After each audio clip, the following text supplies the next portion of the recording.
BBC Sounds. Music, radio, podcasts.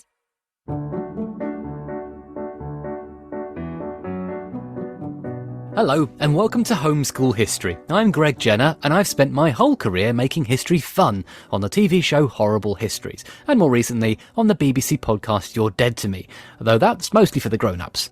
With everyone being cooped up in the house, I thought I'd deliver a snappy history lesson to entertain and educate the whole family. Who says that homeschooling can't be a bit of fun? Today we are journeying back to the 19th century to meet the nursing reformer who transformed healthcare forever, Florence Nightingale. Florence was born exactly 200 years ago, on May the 12th, 1820, while her posh parents were travelling around Europe. She was named after the Italian city of Florence, where she was born, while her sister was called Parthenope, after the ancient Greek name for Naples. Back then, these were really unusual baby names. It was like calling your children Sheffield and Slough. Florence's parents might have been well-to-do, but they were forward-thinking and made sure that she got a good education, which for the early 19th century was actually pretty rare for a girl. Unlike her sister, Florence had a very scientific mind. She loved collecting coins and seashells, doing little experiments, and she was also a brilliant scholar when it came to languages. Bonjour, estoy bien. Guten Tag. But she also had a caring side and liked tending to poorly animals. She later adopted 60 cats during her lifetime, and when she was young, she also nursed an injured little owl back to health, calling it Athena and keeping it in her pocket as a pet. She even trained it to peck Parthenope when her playfully silly sister annoyed her. Right from the start, Florence was fiercely clever, kind-hearted and mega determined. When she was about 16, she felt God was calling her to make a difference in the world. And I just had a vision, almost like a prophecy. Aged 25, she decided to devote her life to helping people. She was going to become a nurse. Even though we know nursing is an important and skilled job, in Florence's time, society looked down on nurses. They were seen as being common and dirty and even drunkards. Her parents were horrified. They believed a respectable lady should get married and have kids, but she wanted to break these rules. Florence received several marriage proposals from fancy fellas, but she worried that being a wife and a mother would get in the way of her being a nurse, so she turned them all down. No. Oh, no. To Florence's parents, rejecting proposals from fancy gentlemen and giving up her nice lifestyle to become a nurse seemed very rebellious. Despite all this, by 1851, when she was in her early 30s, Florence did manage to do some nursing in Germany. However, she quickly moved on to become more of a nursing manager.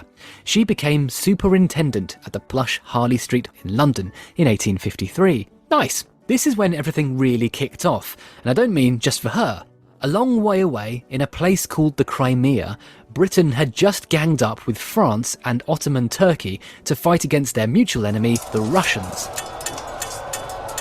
Thanks to the invention of the whiz-tastic telegraph machine, it was the first time war reporters could send their stories back home very quickly, and the news they were sending wasn't good. The Crimean War was a total disaster. The army didn't have enough supplies, the troops were freezing cold, and worst of all, the military hospitals were so filthy and unhygienic, they were deadlier than the battlefield. Florence read about the crisis in the newspapers, and she wanted to help. She was good mates with the War Secretary, Sidney Herbert, and he helped her recruit 38 nurses. Ladies all across the world, listen up, we're looking for recruits. If you're women, let me see your hands, stand up and salute. It took Florence and her recruits nearly 2 weeks to sail to the Scutari Barracks Hospital in Turkey, where she was greeted with a terrible sight. These days, hospitals are really clean, but this hospital was covered in blood and poo and wee. It was riddled with rats and lice, and the poorly patients were lying in their own filth. The sewers were blocked, and there were even reports of a dead horse rotting in the well from where they got their drinking water. Ugh. Patients were wearing the same dirty clothes for weeks on end, and nobody so much as cracked open a window to let the stink out. Pew-wee! Florence soon gave the place a really good clean. Think Mary Poppins tidying up the kids' room, but much yuckier. Florence knew the key to fixing the hospital was the 3 Ds: dirt, drains and diet. She set about trying to get hold of soap, towels, bed sheets, clean clothes and cutlery. She also welcomed the celebrity chef, Alexis Soyer, who was a French Jamie Oliver, basically. I like to get stuck in, you know what I mean? And he came in and improved the food in the kitchens. She was also helped by a public fundraiser organised back home by a newspaper. And one of the celebrities who donated to the fundraiser was Charles Dickens. Even though Florence was working very hard, 4,000 patients still died in the winter of 1854. It wasn't her fault. The blocked sewers were the problem, and scientists hadn't yet discovered germs, so she didn't know how to stop the diseases. Even still, you'd think everyone would have welcomed her efforts, at least. But many military officers were grumpy that some woman was turning up and giving orders when that was their job. Some of them called her nasty nicknames like the Bird and the Petticoat Imperieuse, meaning a female bossy pants. But Florence wasn't about to let some name-calling stop her. Not only did she take cleanliness very seriously, she also knew that patients benefited from feeling cared for as people. She introduced animals to the hospital, such as a tortoise called Jimmy, later explaining in her book, "A small pet is often an excellent companion for the sick." Most famously, however, at night time, Florence walked for miles around all the hospital beds, checking on her patients with a lamp to guide her in the dark.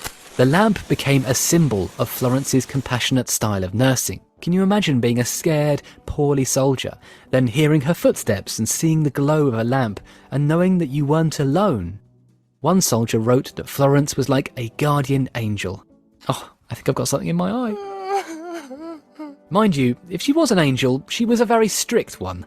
She sent home any nurse who she didn't think was up to the job, which unfortunately was about half of the nurses. And she also fired Turkish hospital staff who wanted better wages. You're fired. But she was still a hero to the soldiers, the most perfect Christian woman. And they started sending home letters to their loved ones about the lady with the lamp. And this then inspired a famous image in the Illustrated London News in 1855. The legend of the lady with the lamp caught on. Florence Nightingale was now very famous. Great news, right? Wrong. Florence really hated being famous. In fact, she would have hated having this episode be all about her. Go away! Sorry, Florrie. When she travelled back home after the war, she was so worried about her fans coming up and bothering her, she used a fake name, Miss Smith, to avoid what she called the fuzz buzz, or the unwanted attention. Unfortunately for Florence, her sister Parthenope loved being the sister of a celebrity and was always telling stories about her. Maybe it was her way of getting her own back after all that owl pecking. Ow! There were some upsides to fame, however. Florence became good mates with Queen Victoria, who even persuaded Florence to pose for photographs when she really didn't want to. Let me take a selfie. And it wasn't all selfies with the Queen, though.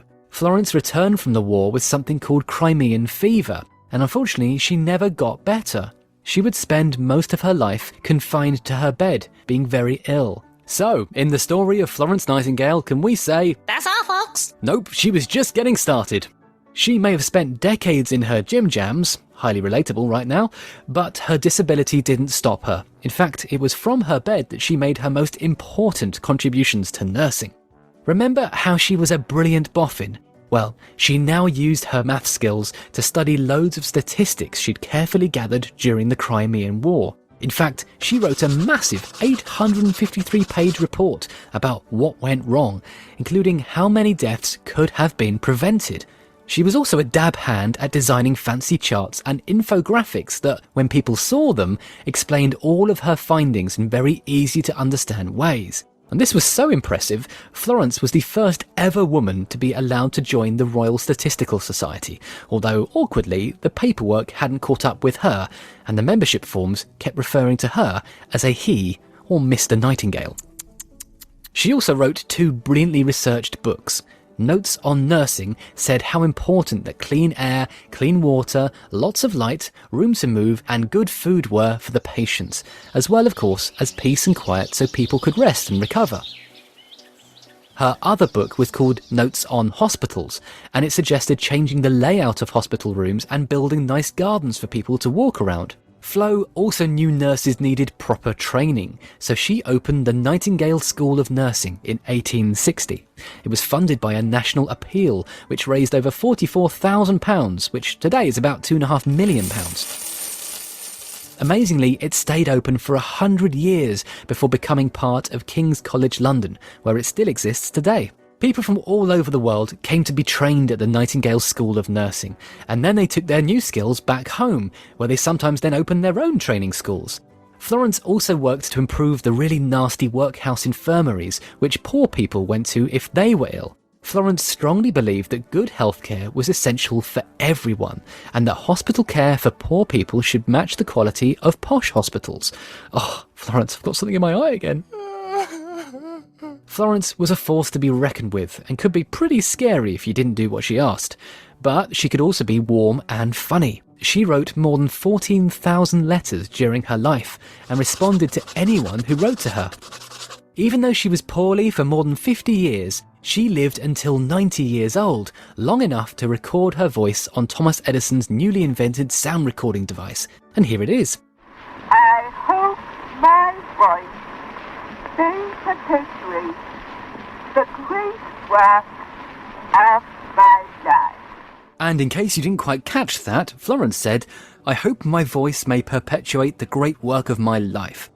In true Florence form, she definitely wanted no fuzz-buzz when she died in 1910, and refused the offer of a state funeral at Westminster Abbey, where kings and queens are buried.